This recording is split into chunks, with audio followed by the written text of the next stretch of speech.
Tapering for a big race usually has more to do with how much beer I'm drinking than how many miles I'm running. I'm not a sub 3-hour marathoner. I'm not sponsored by Solomon. I just spend a fortune on their products. I like pizza. Probably too much. My name is Mike and I'm a back of the packer.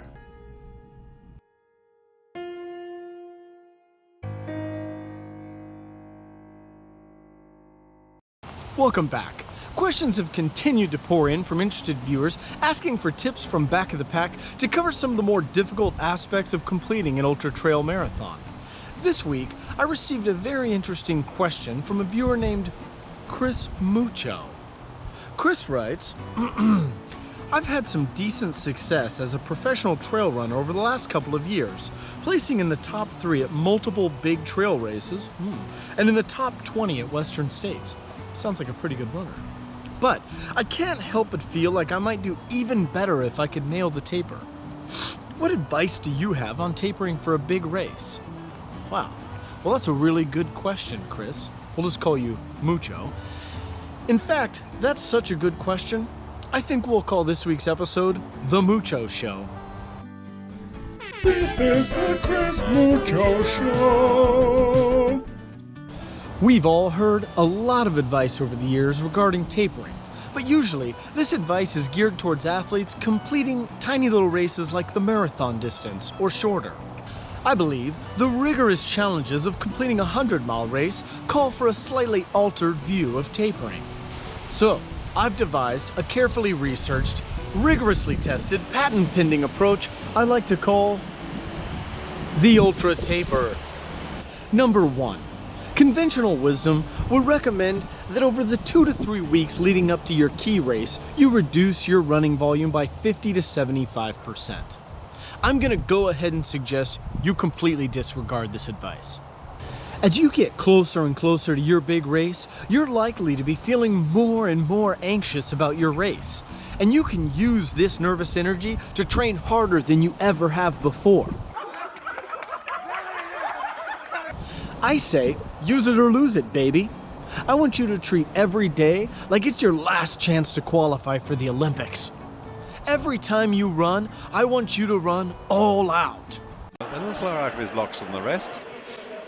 Dear me, they've taken 10 meters. This includes activities such as cleaning the house or grocery shopping.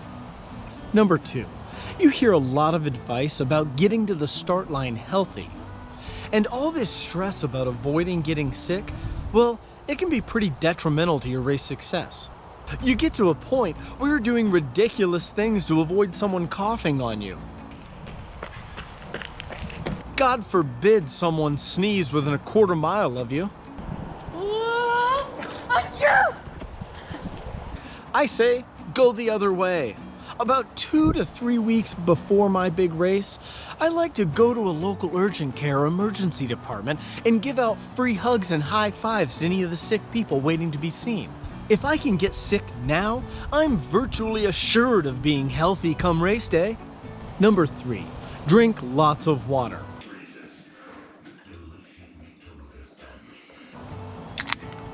But you know what's even better than water?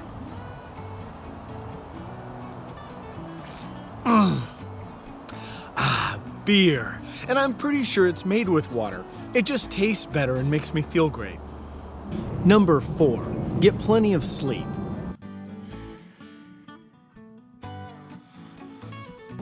Conventional wisdom would tell you that you need to get lots of sleep leading up to your big race, but there's nothing conventional about running 100 miles. And if anything's going to make you want to quit during your big run, it's the crazy feelings you get with sleep deprivation. So, you better practice staying up all night. And I don't know about you, but I can't sleep when I can't breathe through my nose.